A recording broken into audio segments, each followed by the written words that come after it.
Nessa nossa última aula sobre o transporte transmembranar, nós vamos falar sobre a força motriz que está envolvida no fluxo de solutos de íons através das membranas celulares, seja para dentro ou para fora da célula, ou seja entre o citoplasma e outras organelas. E para a gente entender esse processo, nós vamos dar um passo para trás e ver isso no ambiente macro. Nesse esquema eu tenho aqui representado a minha membrana, e aqui eu vou representar um transportador transmembranar qualquer. Pode ser um canal, pode ser um carreador, pode ser uma bomba, não importa. Mas aqui eu tenho do lado de fora da célula, e aqui está o lado de dentro da célula. A nossa pergunta é entender qual que é a força que faz com que um determinado soluto, seja ele qualquer, o que faz com que ele passe de um lado para o outro? Quais são as forças envolvidas nesse processo? E nós temos duas situações. A primeira situação é quando nós temos um composto, uma substância, sem cargas. Neste caso, o que vai determinar se essa substância vai entrar ou vai sair da célula vai ser um gradiente de potencial químico, que nós já vimos nas nossas primeiras aulas nesse modo, que está diretamente relacionado com o efeito de concentração. Nós vamos entender isso mais à frente um pouquinho. Aqui nós estamos tentando apenas ver o aspecto geral. Mas nós temos uma segunda situação, é quando a substância a ser transportada, ela tem cargas. Neste caso, o que vai determinar se a substância vai entrar ou se ela vai sair, vai ser o gradiente de potencial eletroquímico. Ou seja, nós temos que levar não apenas o efeito de concentração, mas também o efeito de cargas. As cargas vão ter um impacto muito grande nesse processo de absorção. Como assim? Imagine a seguinte situação. Se eu tiver um cátion do lado de fora e eu também tiver um cátion do lado de dentro, as duas forças vão se repelir. Então, embora por efeito de concentração o íon tende a entrar, vai haver um efeito de repulsão em função da carga. Por outro lado, se eu tiver um ânion do lado de fora e eu tenho esse mesmo cátion do lado de dentro, o somatório das forças, além de ter um efeito de concentração da substância querer ir de um lado para o outro, aqui eu vou ter um efeito de atração, em que a carga negativa vai ser atraída pela carga positiva. Então nós temos que levar em consideração o efeito potencial eletroquímico. E é isso que nós vamos entender nessa aula. Então, no primeiro caso, nós vamos entender como que acontece o processo de absorção de solutos sem cargas. Neste caso, nós estamos falando do potencial químico. Nós já vimos essa fórmula que fala sobre o potencial químico no início da disciplina, em que basicamente ela leva em consideração um potencial de referência, leva em consideração o efeito de concentração, leva em consideração o efeito de pressão e leva em consideração o efeito de gravidade, o efeito gravitacional sobre o processo. E para que a gente possa ter um fluxo, nós temos que ter um gradiente. Nós temos que ter uma diferença entre os dois lados, do meio externo e do meio interno. E se nós utilizarmos a nossa forma de referência, nós precisamos fazer as seguintes considerações. Primeiro, a nível celular, o potencial de pressão é zero. Então não vai ter o impacto do potencial de pressão. Em segundo, o potencial gravitacional, considerando uma célula, também é zero. Então não vai ter o efeito da gravidade sobre esse fluxo. Então sobrou apenas o efeito que o potencial químico leva basicamente em consideração o efeito de concentração. E se nós trabalharmos essa fórmula, substituindo aqui no fluxo, nós vamos chegar a esta fórmula, que o gradiente de potencial químico é RT logaritmo neperiano da divisão da concentração externa pela concentração interna. Não precisem decorar essa fórmula, eu preciso que vocês entendam essa fórmula. Se for necessário, vocês podem recorrer a esse material em caso de necessidade. E aqui nós temos duas situações específicas. Primeira situação em que o potencial químico interno é maior que o potencial químico externo. Se a concentração é maior do lado de dentro do que do lado de fora, aquela substância vai se movimentar espontaneamente para fora da célula. Por outro lado, se o potencial químico interno for menor do que o potencial químico externo, ou seja, a concentração é maior do lado de fora do que do lado de dentro, a nossa substância vai se movimentar para dentro da célula. Por quê? porque ela vai seguir um gradiente de potencial químico. Se ela está seguindo de forma natural, esse processo é absolutamente passivo, sem gasto de energia. Se ela fizesse o caminho contrário, seria um processo ativo. E a nossa segunda situação é quando o soluto sendo transportado, ele apresenta cargas. Ele pode ser o íon, pode ser uma molécula orgânica, pode ser o que for. Nesse caso, nós estamos levando em consideração o potencial eletroquímico, porque nós temos que levar em consideração não apenas o efeito de concentração, mas também o efeito de cargas. E aqui, nós já vimos essa fórmula no início da disciplina. Nós vamos ter também aqui o efeito de concentração, nós vamos ter o efeito de pressão, nós vamos ter o efeito da gravidade e, neste caso, nós também vamos ter o efeito das cargas elétricas. E para que haja fluxo, há necessidade que haja um gradiente entre as partes consideradas. Entre, no caso, o meio externo e o meio interior. E nesta forma, nós temos que levar em consideração o seguinte. Primeiro, se nós estamos trabalhando a nível de célula, o gradiente de pressão, o potencial de pressão é zero. Se nós estamos trabalhando a nível de célula, o potencial gravitacional também é zero. Então, neste caso, a nossa fórmula contém apenas o efeito de concentração e o efeito de cargas. E substituindo essa fórmula no fluxo, que é o gradiente de potencial eletroquímico, nós vamos chegar a esta fórmula, em que nós temos aqui o efeito de concentração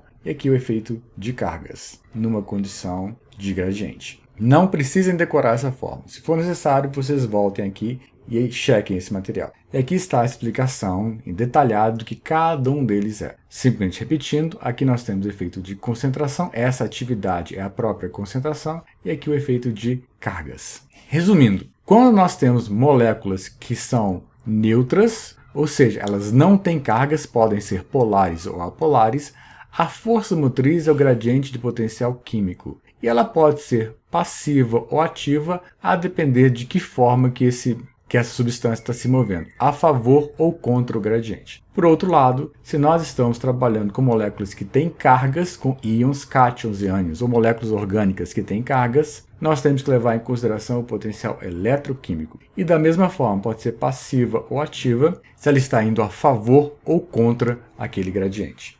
Ciente disso, um ponto importante é que quando a gente trabalha com íons ou moléculas orgânicas que têm cargas, nós podemos experimentalmente determinar o gasto energético envolvido naquele tipo de transporte e o sentido em que aquele determinado íon ou molécula orgânica que tem carga está sendo transportado. Está sendo transportado para dentro da célula ou está sendo transportado para fora da célula. E para isso, um pesquisador chamado de Nertz fez estudo dessa natureza, em que ele avaliou quando acontecia uma condição de equilíbrio. E o que é uma condição de equilíbrio? Quando o potencial eletroquímico interno é igual ao potencial eletroquímico externo. E nessa condição de equilíbrio, ele deduziu esta forma que é conhecido como a equação de Nertz, que determina o potencial de Nertz. E o que é esse potencial de Nertz? Esse EN nada mais é do que o próprio potencial transmembranar. Aquela diferença de cargas que existe na própria membrana, seja na membrana plasmática, seja no tonoplasto, ou seja nas membranas internas das organelas. Essa diferença de cargas que existe a nível de membrana, em função do transporte diferenciado em velocidades diferenciadas de íons através da membrana, geram esse potencial de membrana, uma voltagem na membrana.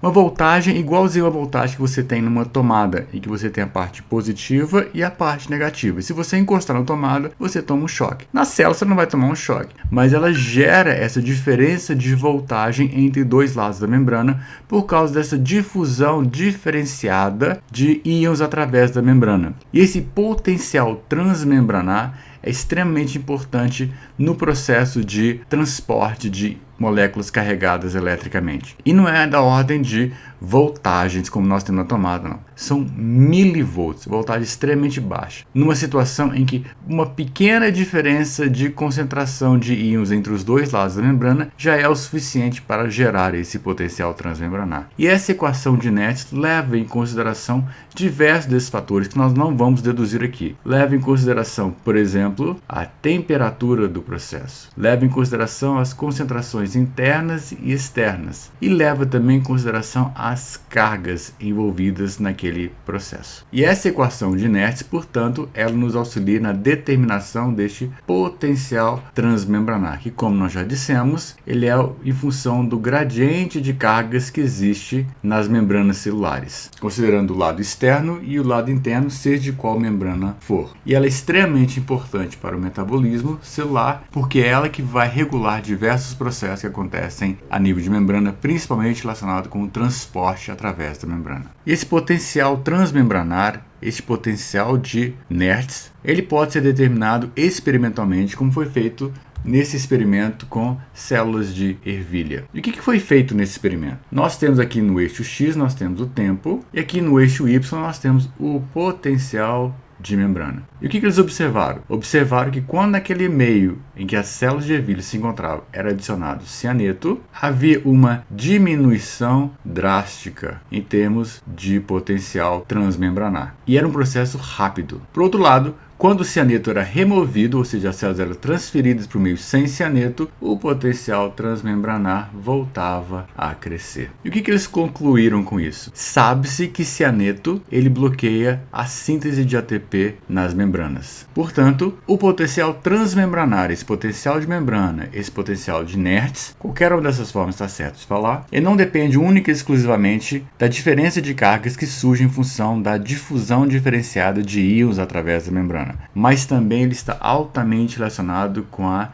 dependência de ATP. E você se lembra qual que é o transportador transmembranar que está envolvido com o consumo de ATP? Se lembram disso? Só recapitulando, são as bombas de próton, são as próton ATPases. Então as proto-ATPases, essas bombas de próton que estão localizadas na membrana, que jogam prótons na plasmalema do meio de dentro para o meio de fora, contribuem efetivamente e grandemente para este potencial transmembranar e, consequentemente, afeta a absorção de íons. Dito isso, quando a gente pensa em íons e moléculas orgânicas que têm cargas, nós podemos utilizar essa equação de Nernst porque ela vai avaliar o que vai acontecer em termos de fluxo daquele íon e do gasto energético daquele íon no processo quando estiver numa condição de equilíbrio, quando forem atendidas as condições de equilíbrio. E que condições afetam esse equilíbrio? A diferença de concentração entre os íons considerados e a diferença de cargas que existe entre os dois ambientes considerados. Ele leva em consideração esses dois fatores, porque eles vão influenciar o fluxo daquela substância, daquele íon, daquela molécula orgânica através da membrana, a sua concentração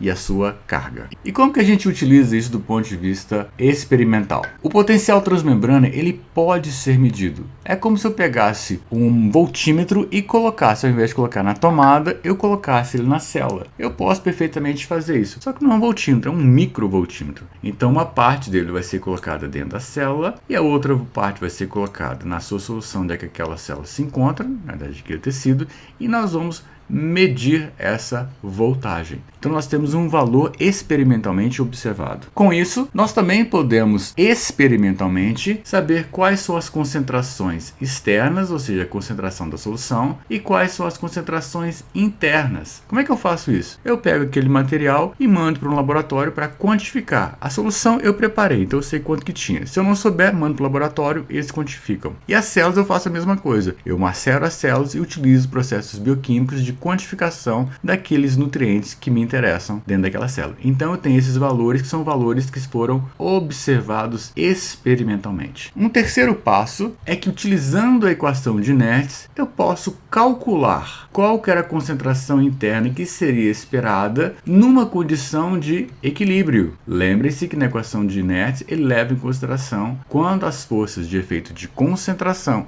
e de cargas estão presentes. Então, recapitulando, eu meço o potencial experimentalmente, eu meço as concentrações externas e internas experimentalmente, e pela equação de Nernst eu calculo qual seria a concentração esperada numa condição de equilíbrio, a concentração que deveria ter dentro da célula numa condição de equilíbrio. E quando eu comparo então a concentração que eu observei e a concentração que deveria ter, nós podemos cair em duas situações.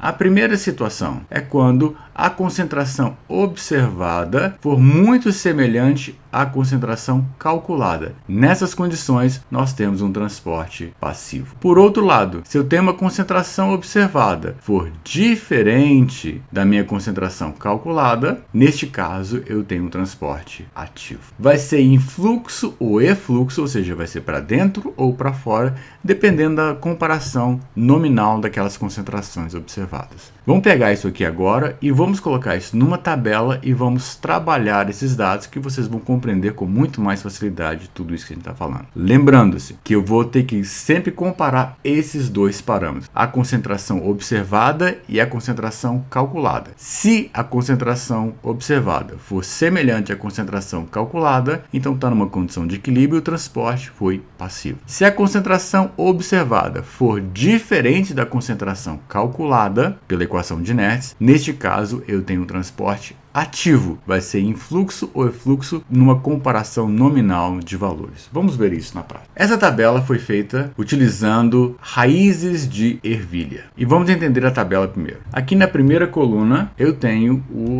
o íon que eu estou observando. Na segunda coluna eu tenho a concentração daquele íon no meio externo. Eu mandei calcular ou eu mesmo preparei aquela solução com aquela concentração. E aqui eu tenho a concentração interna. E eu tenho a concentração que foi observada e eu tenho a concentração que foi calculada pela equação de Nernst. Mas nós precisamos de mais uma informação, que era qual o potencial de membrana que foi experimentalmente medido. E aqui neste caso ele está nos informando que foi de menos 110 milivolts. Então, baseado nisso, vamos entender agora como é que acontece o fluxo dessa substância através da membrana. Primeiro íon analisado é o potássio, o cátion potássio. Nós temos no meio externo uma concentração de 1 milimolar, experimentalmente medido. E foi feita uma análise, foi experimentalmente medido e observado, que tinha uma concentração interna de 75 milimolar. Então, do lado de fora eu tenho 1 milimolar, do lado de dentro eu tenho 75 milimolar. E se a gente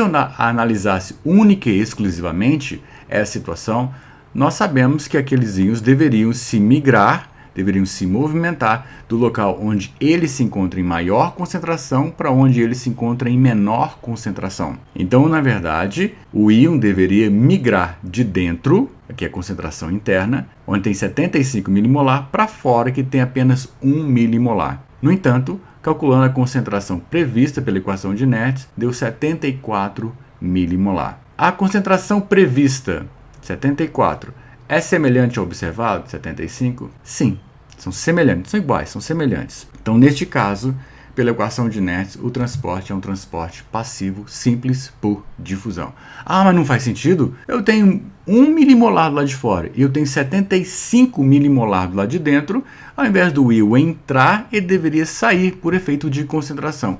Você está corretíssimo se você não estivesse considerando o efeito de cargas. Mas se você levar em consideração o efeito de cargas, essa equação de Nernst nos mostra que, na verdade, vai haver não uma saída de potássio, mas uma entrada de potássio, seguindo um gradiente de potencial eletroquímico. Por quê? Porque apesar de ter 1 milimolar do lado de fora e ter 75 milimolar do lado de dentro, esses 75 milimolares que estão do lado de dentro, eles entraram absolutamente de forma passiva, não apenas por efeito de concentração, porque não deveria entrar por efeito de concentração, mas entraram por efeito de cargas. Potássio tem carga positiva e do lado de dentro tem muito mais cargas negativas. O citoplasma é muito mais carregado eletronegativamente. Então o potássio ele é atraído para o lado de dentro em função das suas cargas e é um transporte passivo. É isso que a equação de Nernst nos mostra. Vamos fazer um outro exemplo agora. Sódio. Da mesma forma, do lado de fora tem 1 milimolar. Foi observado que o sódio, experimentalmente calculado, tinha 8 milimolares dentro da célula. E previsto pela equação de Nernst,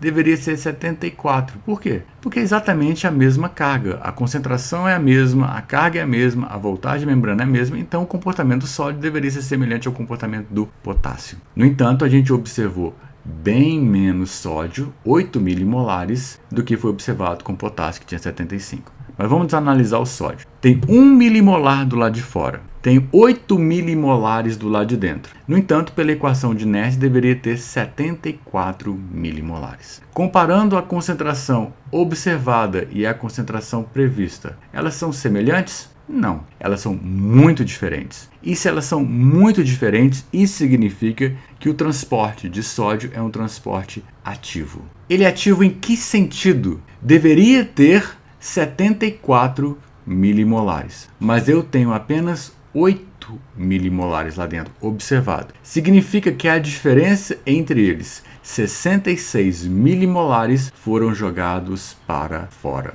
da célula. Então é um transporte ativo e é um efluxo. E é isso que a equação de Nernst nos permite calcular. Vamos fazer mais um outro exemplo. Magnésio. No caso do magnésio, a minha concentração externa tem 0,25 milimolar. A concentração observada foi de 3 milimolar, experimentalmente. Mas pela equação de Nernst, substituindo esses valores na equação de Nernst, a concentração que deveria existir dentro da célula era de 1.340 milimolar. A concentração observada, comparado com a concentração prevista pela equação de Nernst, são semelhantes? Não, são diferentes. Se são diferentes, significa que o transporte é ativo ou passivo? Que o transporte é ativo. Em que sentido? Se eu observei que tinha 3 milimolar, mas que deveria ter 1.340 milimolar, o que está acontecendo com o magnésio? Está sendo jogado para fora da célula. Então é um transporte ativo e é um transporte ativo no sentido para fora. É um efluxo. Então a planta está gastando energia para jogar magnésio para fora. Não importa a função daquele nutriente, o que importa é o fluxo que nós estamos analisando. Nós vamos ter uma aula mais para frente sobre nutrição mineral e vamos entender o que cada nutriente faz dentro da planta. Vamos fazer mais alguns exemplos. Vamos pegar o cálcio, que todos eles são cátions. O cálcio, na concentração externa, teria 1 milimolar. Na concentração interna observada, experimentalmente, tinha 2 milimolar. Mas a concentração prevista de cálcio era de 5.360 milimolar. Comparando a concentração interna observada com a concentração interna prevista, calculada pela equação de Nernst, elas são semelhantes? Não, são diferentes. Então o que está acontecendo neste caso? É um transporte passivo ou é um transporte ativo? É um transporte ativo, porque os dois valores calculados e observados são diferentes. Em que sentido? Deveria ter 5.360, mas tem apenas 2. O que está acontecendo? O cálcio está sendo jogado para fora. Então, é um transporte ativo no sentido para fora, um efluxo. Vamos fazer um exemplo agora com o ânion, com o nitrato, o nitrogênio na forma de nitrato. A concentração externa era de 2 milimolar. A concentração observada interna era de 28 milimolar. No entanto, pela equação de Nernst, deveria ter apenas 0,0272 milimolar. A concentração interna observada é igual à concentração interna prevista? Não, elas são diferentes. O observado é diferente do previsto. Então, o que está acontecendo aqui? Deveria ter apenas 0,0272 milimolar dentro daquela célula. No entanto, eu observei 28 milimolar. Os valores são diferentes ou iguais? São diferentes. O transporte é ativo ou passivo? É ativo. Em que sentido? Para dentro da célula. O nitrato está sendo jogado para dentro da célula. Transporte ativo no sentido do influxo. Isso por quê? Vocês vão entender mais à frente que a planta precisa de muito nitrogênio. Então ela gasta energia para jogar mais nitrogênio para dentro porque ela precisa desse nutriente. E vocês podem seguir esse raciocínio com todos os nutrientes que estão disponibilizados aqui nessa tabela. Vou fazer só o último, que é o caso do enxofre. Na solução do meio externo tem 0,25 milimolar. Do lado de dentro da célula foi observado experimentalmente 19 milimolar. Pela equação de Nernst deveria ter 0,0005 milimolar. A concentração observada é igual à concentração prevista? Não, são diferentes. Se são diferentes, significa que o transporte ele é ativo. Deveria ter só 0,0005 milimolar. No entanto, eu tenho 19 milimolar. Eu tenho muito mais enxofre do que deveria ter pela equação de Nernst, que prevê uma situação de equilíbrio. Então, nesse caso, o que está acontecendo? O enxofre está sendo jogado para dentro da célula. Então, está havendo um influxo. Então é dessa forma que a gente faz esse tipo de análise. Era isso que nós tínhamos para passar para vocês nessa aula e nos vemos na nossa próxima videoaula. Até a próxima!